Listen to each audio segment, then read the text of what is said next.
Most Android phones will have the option to use a one-handed keyboard that's easy to reach and can be switched to either side of your screen. The keyboard options will be slightly different depending on what phone and keyboard you're using. I'm on a Samsung Galaxy phone, so I'll just tap the three dots on top of my keyboard and choose one-handed keyboard. This is how it's accessed on the Samsung keyboard. Another common keyboard is the Gboard, and on those you'd access this by using the keyboard toolbar and tapping the one-handed icon from there. I can move this to either side of my screen, or I can easily swap it back to the regular full-sized keyboard.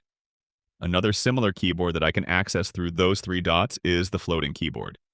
This can be placed anywhere on the screen, and I can go to the settings to adjust the transparency and size of the keyboard as well. To access the settings, you'll tap this little gear icon, and it'll take you to the keyboard settings, and from there I could go to the size and transparency menu to adjust my floating keyboard to the size and opacity that I prefer.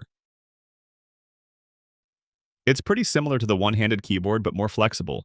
And if I wanted to, I could, for example, place my keyboard on the top of my screen when using the floating keyboard. And that's it. Click the like button if this helped, and subscribe for more easy guides like this.